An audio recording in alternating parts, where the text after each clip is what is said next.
Hey guys, it's Roscoe on the Space Coach. Today I want to talk about the Airlander. Now this is a project that is underway by a company called Hybrid Air Vehicles, and what it is, it's essentially the next iteration of the old airship concept. So it's a dirigible. It's got a triple hull. It looks a little bit like buttocks with the part that's only got the two holes, but it's made of Kevlar, so that's very hard, as you know. That's what the Bigelow habitats are made of, and it's inflated with helium. So it's not going to explode and burn. So this all began in 2009 when this company, HAV, they partnered with Northrop Grumman, the US defence contractor, to win a $500 million US Army contract for a long endurance aircraft and to be able to transport cargo and equipment. However, after it had been built and made its first flight, the project was then cancelled by Congress due to budget cuts. Fortunately, however, the company was able to buy back the prototype for £301,000. I mean, that's almost like a giveaway. And they've since been reassembling it prior to it making its, I guess, first flight, hopefully in 2016. Now, this company's received some interesting investments. The lead singer of Iron Maiden, is it Bruce Dickinson, who's also a qualified pilot, is probably going to fly this thing. He's an investor. The UK government has put in some money, and so have the EU as part of the regional development technology programs that they have going on. Also, there's a crowdfunding campaign on Crowdcube, and they've already raised £1 million.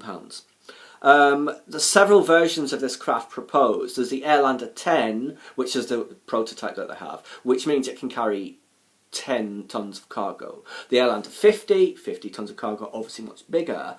And also, there's a passenger version. I'm not sure where it falls in the, with the weights that it can carry. So, obviously, the main benefits of these kinds of craft are their eco-friendly nature. The carbon footprint of a vehicle like that is much smaller than a plane, obviously, although of course it is much slower also. However, it can stay aloft for weeks at a time. This has got obvious applications for cargo transport. I mean, cargo often spends weeks at sea, for instance, as well as the originally proposed military role.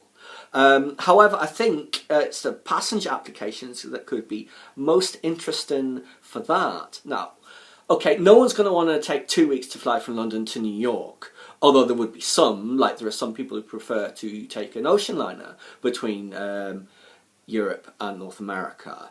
However, as part of, say, like a fly cruise holiday to the Caribbean or South America, it could work very well. I mean, imagine boarding one of those in the Caribbean once you've gotten there on your plane, and then just having like a leisurely air cruise around the islands. Wouldn't that be fantastic?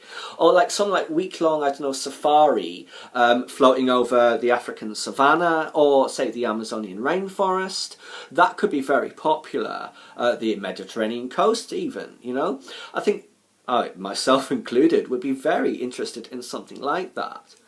In some ways, the story of Airlander and hybrid air vehicles, it's a bit like Skylon and reaction engines, It's like, for once, the phrase men in their shed is appropriate, although they are those huge sheds at RAF Cardington where the old R100 and R101 airships were built back in the 1930s or 1920s. Both companies struggled with funding and patent issues, and now both appear to be like on the home straight, as it were. I mean, with luck, hybrid air vehicles and reaction engines could lead a renaissance of British aeronautical capability, perhaps, given as what we're currently doing now is partnering with Airbus. I would definitely take a sightseeing flight on one of those Airlanders, I mean, wouldn't it be awesome? They used to do those old tea time flights over London, I think, Imperial Airways, way back in the 1930s. That sort of thing could be coming back. That'd be amazing. The company's hoping to build 40 of these Airlanders after they've done the first one, and that's meant to be completed in 2016, so next year. Obviously, this is what they're getting their funding for. I remember back when I was a child, so I was about 7, 8, 9, the Goodyear blimp flew over my hometown of Sunderland, and I remember I was standing at the top of a hill and it just seemed huge in front of me. I mean, I've got no idea how close it was or how far away and what role that played, but it just seemed like it filled the sky. You know, left a huge impression on me at the time, and it was very close, I believe, chronologically to when the space shuttle had its first launch. So those two events have like become cross-linked in my mind. Now, however, how many times have we heard this is the rebirth of the airship industry? All the time, it never happens. Ever since the Hindenburg crash and the R101 that crashed previously. But with the Airlander and its derivatives, there's no chance that could happen. By using helium, the Airlander can't explode and catch fire, you know, so there's no danger of a Hindenburg happening to it. You could actually, in fact, shoot this thing for hours and punch out holes in the hull, and it would just slowly release the helium due to atmospheric pressure, and there'd be plenty of time to bring it back down to Earth, escape from it or whatever, or just go to the nearest airport and land, you know?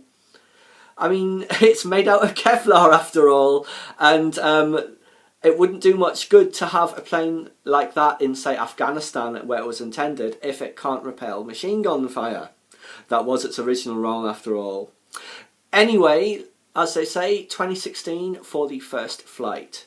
The new first flight. And I also found out that you can invest in this concept in hybrid air vehicles.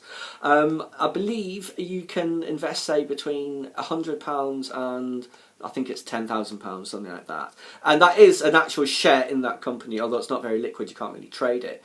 If you go for like the top end, you actually have a VIP invitation to, I think, whenever it is they're going to be doing its maiden flight, something like that, you know. That's pretty cool. You get a certificate for like £100. So I'll think about that. That might help them out. I wouldn't mind a little thing like that.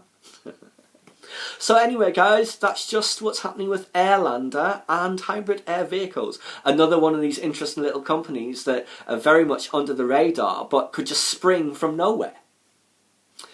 Please subscribe to my channel if you enjoyed this content, like the video, leave a comment or a suggestion below. As always,